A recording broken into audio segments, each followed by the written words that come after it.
Hi friends, ഇന്നത്തെ video ഈ workout നിങ്ങളെല്ലാവരും ചെയ്തിട്ടുണ്ട്. ചില ആളുകൾ ഈ വർക്കൗട്ട്സിന്റെ ഫോം തെറ്റായി ചെയ്യുന്നുണ്ട്. മാത്രമല്ല, പുതിയ അപ്ഡേഷൻ ചെയ്ത ലഞ്ചസ് വർക്കൗട്ടാണ് ഇവിടെ കാണിക്കാൻ പോകുന്നത്. ഈ വർക്കൗട്ട് ചെയ്യുമ്പോൾ സ്ട്രൈറ്റ് സ്റ്റെപ്പ് ചെയ്യരുത്. സ്ട്രൈറ്റ് സ്റ്റെപ്പ് ചെയ്യുന്നത് വഴി ബോഡിയുടെ ബാലൻസ് തെറ്റുന്നു. ഇവിടെ കാണിക്കാൻ പോകുന്നത് വ്യത്യസ്തമായിട്ടുള്ള ലഞ്ചസ് വർക്കൗട്ടാണ്. 1. ഒരടി വീതിയിൽ 2 പാദങ്ങൾ വൈഡായി വെക്കുക. 2. 1 മീറ്റർ നീളത്തിൽ ഒരു പാദം സ്ട്രൈറ്റ് ആയിട്ട് വെച്ച് ലഞ്ചസ് ചെയ്യുക.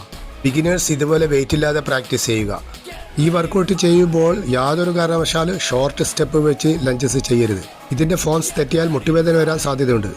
1 മീറ്റർ നീളത്തിൽ ഒരു പാദം വെച്ച് 2 കാലുകളും എൽ ഷേപ്പിലാണെന്ന് ഉറപ്പുവരുത്തുക. വർക്കൗട്ട് ചെയ്യുമ്പോൾ ഫോമുകൾ ശരിയായി ചെയ്യാൻ ശ്രമിക്കുക. പുതിയ അപ്ഡേഷൻ ചെയ്ത ലഞ്ചസ് ആണ് ഇവിടെ കാണിക്കുന്നത്. സ്ട്രൈറ്റ് ലൈനിൽ ലഞ്ചസ് ചെയ്യുന്നതിന് പകരം സെഡ് ലൈനായി ലഞ്ചസ് ചെയ്യുക. സ്ക്വാട്ട് ചെയ്യുന്ന സമയത്ത് ചെയ്യാവുന്നതാണ് ഈ വർക്കൗട്ട്. ഒരു പാദം സ്റ്റെപ്പ് ചെയ്ത് കഴിഞ്ഞ് മറ്റൊരു പാദം ഉയർത്തുമ്പോൾ നിലത്ത് ടച്ച് ചെയ്യാതെ ഫോർവേഡ് ചെയ്യുന്ന രീതിയാണ് മറ്റൊന്ന്. അടിപൊളി വർക്കൗട്ടാണ്, ഇന്ന് തന്നെ ട്രൈ ചെയ്യുക. ഇതുപോലുള്ള വ്യത്യസ്തമായിട്ടുള്ള വീഡിയോകൾ വരുന്ന ആളുകളിൽ അയക്കുന്നതാണ്. ഈ വീഡിയോ ഇഷ്ടപ്പെട്ടാൽ നിങ്ങൾ സബ്സ്ക്രൈബ് ചെയ്യുക.